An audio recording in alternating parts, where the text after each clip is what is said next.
নেও বাবা, মাছের মাথাটা দিয়ে ভাত খাও। এরে তুমি কি করলা? জামাইয়ের পাতেতে মাছের মাথা লই লিলা? হ্যাঁ নিছি তো কি হয়েছে? ওই মাসে কয় টাকা ইনকাম করে যে মাছের মাথা খাইবো? ওর মাছ খাওয়া লাগবো না, ওর ডাইল দাও, ডাইল দিয়ে খাইয়েই উঠে দেখ। আম্মা ওই আব্বাই তো ঠিকই কইছে। আরে যে সব মাছ মাংস এইটা আমি খাইতে পারি না, আমার পেট খারাপ হয়ে যায়। ওই আমার ডাইল দিয়ে খাইতে দেন, এটা আমি খুব পছন্দ করি। চুপ করো, প্রতিবাদ তো করতে পারো না, তারপর হুজুর হুজুর করো কেন? পাগল হইলেও ওই চালাক আছে, ওই ভালো করেই জানে প্রতিবাদ করলে ওর কপালে খাওয়ানি জুটবো না, ওর বাতি উঠে যাইবো। পোলাটা রে বাবা, অপমান না করলেও পারতা তুমি। অপমান তোর গায়ে লাগে না, শ্বশুর বাড়িতে বৈশা বৈশা খায়, এতদিন দেবো একটা চাকরি জোগাড় করতে পারলো না। আমার পোলাটাই তো তাও রিক্সা চালায় খায়, কয়টা টাকা ইনকাম করে, ও তো হেরাও পারে না। কয়টা টাকা ইনকাম করলে তাও তো তরকারি দিয়ে খাইতে পারতো। আব্বা এমন তো না যে আমি চাকরির চেষ্টা করি নাই, এমনও করতেছি, চাকরি হইতাছে না, এটা কি আমার দোষ? সেই চাকরিটাও একটু হইতে লয়, এটাতেও এতগুলা টাকা ঘুষ চাই। এতগুলা টাকা ঘুষ দিয়ে তো আর চাকরি করা আমার পক্ষে সম্ভব না। আব্বা ওইসে এত রং তামাশা আমাকে কথা কওয়ার লাগবো না। চাকরি না পাও, রিক্সা চালাও, তাও আমার ঘরে বসে খাইও না, তাহলে কিন্তু লাত্তিটা ঘর থেকে বাইর করে দেবো। ঠিক আছে আব্বা, ও যদি এই মাসে চাকরি না পায় তাহলে আমরা দুইজনে মিলে এই বাড়ি থেকে বার হয়ে যাব। প্রয়োজন পড়লে আমরা রাস্তায় থাকবো, তারপরেও আমরা এই বাড়িতে থাকবো না। কথা কম কবে তো, শুধুমাত্র তোর মুখের দিকে তাকাইয়া ওর মতো একটা ফকির নিয়ে আমি সহ্য করতেছি। বাপ, এই যে আজকে এতগুলা কথা উনায় আমার অপমান করলেন না, আমার যে কতটা কষ্ট লাগছে এটা আপনি বুঝতে পারেন নাই। আপনি এটা বুঝতে পারেন নাই, তো আপনি বুঝতে পারবেন আব্বা। ওই দিন বুঝতে পারবেন যেদিন আপনার অবস্থা এতটাই খারাপ হইব, আর আল্লাহ আমার ভাগ্যটা পরিবর্তন করব, আমার কাছে টাকা পয়সা কিচ্ছুর অভাব থাকবো না। আপনি আমার কাছে যে 2টা পয়সার লেগে হাত পাতবেন, আমি আপনার কিচ্ছু করবো না। আমি কসম কইরা কইতাছি আপনার আমি কিচ্ছু করবো না, খালি আপনার মুখের দিকে তাকাই আমি হাসুম। ওই দিন আপনি বুঝতে পারবেন যে এই জায়গায় আমি কতটা কষ্ট পাইছি। উঠো উঠো কইতাছি, উঠো। কত খাইবা আর? হ্যাঁ কত খাইবা?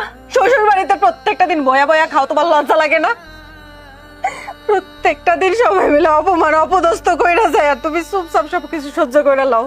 আব্বাই যে তোমার মোটা পছন্দ করে না, সহ্য করতে পারে না, এটা তুমি বুঝো না?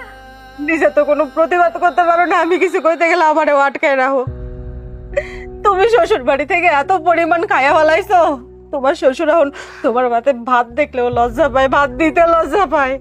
একখান কথা শুনে রাখো, এমন একদিন আসবে যেদিন আমার জামাই মেলা বড় চাকরি করব, টাকা ইনকাম করব, আমগো কাছে মেলা টাকা পয়সা থাকবো, কিন্তু সেদিন না তোমার পাশে ভালোবাসার কোনো মানুষ থাকবো না।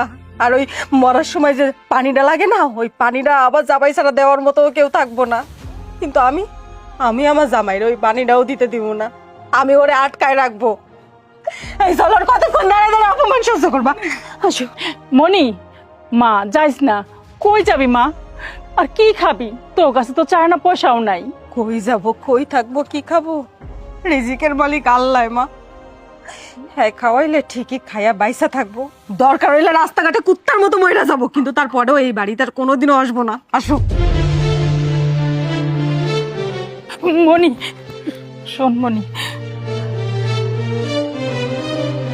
আমার কাছে তো বেশি টাকা নাই, এখানে 1000 খানিক টাকা আছে, ল এটা রাখ। ভালো থাকিস মা, সুখে থাকিস।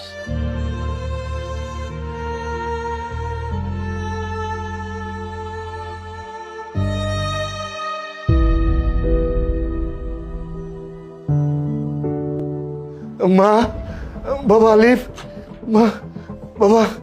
বাবা তুমি এখানে কেন এসেছো? এক্ষুনি এখান থেকে চলে যাও, তোমাকে দেখে আমার বিরক্ত লাগছে। তোমার সাহস হয় কি করে এখানে আসার? এক্ষুনি চলে যাও। মনে ঠান্ডা হোক, আগে ওনার কাছ থেকে শুনি যে উনি কি বলতে চাচ্ছেন, বলুন আপনি। বাবা, মা, তোরা তো জানোস আমি রিক্সা চালাই, আমার পোলারাও রিক্সা চালায়। ও সংসারে তেমন আয় উন্নতি নাই। এদিকে তোর মায়ের বড় একটা অসুখ হয়েছে, ক্যান্সার ধরা পড়ছে। ডাক্তার কইছে চিকিৎসা করতে অনেক টাকা লাগবো, কিন্তু মা আমি একা মানুষ কামাই করে বেশি টাকা জমাইতে পারি নাই।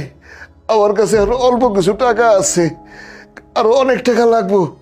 আর তোর ভাইও তো তেমন কামাই রুজি করে না। তোরা যদি আমার একটু সাহায্য করতি তাহলে তোর মায়ের চিকিৎসাটা হয়ে যেত। জানোস তোর মা এখন হাসপাতালে মৃত্যুর সাথে পাঞ্জা লড়তেছে। তোর ভাই আর তোর মায়ের বউ তোর মায়ের ওখানে আছে।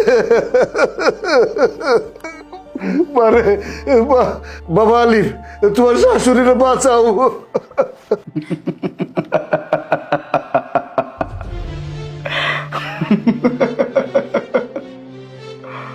কি ভাবতেছেন আব্বা? আমি কেন আসতেছি? পাগল হয়ে গেছি এটা ভাবতেছেন? মনে করেন সেই দিনের কথা, আমি আপনাকে কি বলছিলাম, আপনার এমন একটা দিন আসবে আর আমার এমন একটা দিন আসবে যেদিন আমি আপনার মুখের দিকে তাকায় থেকে শুধুমাত্র হাসবো। দেখছেন, আল্লাহ পাক উপরে আছেন, উনি সবকিছু দেন। আজকে আমার যে অবস্থা, এই অবস্থা শুধুমাত্র আমার পরিশ্রমের ফল, আমার চেষ্টা আর আল্লাহর রহমত। সেদিন আপনি আমারে এক একটা কথা বলছেন, এক একটা কথা গুলির মতো আমার কলিজায় বিঁধছে। আমি কিচ্ছু বলতে পারি নাই। বলছিলেন না প্রতিবাদ করতে পারি না শুধুমাত্র এইটার জন্য যে আমি আপনার বাড়িতে খাইতে পারবো না। আজকে আমার খাওয়ার অভাব নাই, সবকিছু আছে আমার, টাকা পয়সা বাড়ি গাড়ি কোনো কিচ্ছুর অভাব নাই। হ্যাঁ, আজকে আপনার অবস্থা থেকেও আমার এতটুকু খারাপ লাগতেছে না। আমার মনে হচ্ছে আপনার সাথে যা হয়েছে এটাই হওয়ার ছিল। একটা কথা সবসময় মাথায় রাখবেন, উপরে একজন আছে, উনি চাইলে 1 সেকেন্ডের ভিতরে মানুষের ভাগ্য পরিবর্তন করে দিতে পারে, যেটা আজকে আমার হয়েছে। যাই হোক, আপনার সাথে এত কথা বলে সময় নষ্ট করতে চাচ্ছি না, কারণ আপনি আমার মায়ের যে কথা বলছেন এখানে বসে থাকলে হবে না। ওই একটা মানুষ ছিল যে মানুষটা আমাদেরকে কখনো ছোট করে দেখেন নাই, নিজের মায়ের মতো ভালোবাসছে। ছোটবেলা থেকে মায়ের আদর পাই নাই, ওই মানুষের কাছে আমি সেই মায়ের ভালোবাসাটা পাইছি। আর আজকে কিনা তার এত বড় একটা খারাপ অবস্থা, আমি বসে থাকতে পারি না। আজকে আমি যা করতেছি সব আমার মায়ের জন্য করতেছি। আপনার কথাই আমি কিচ্ছু করতেছি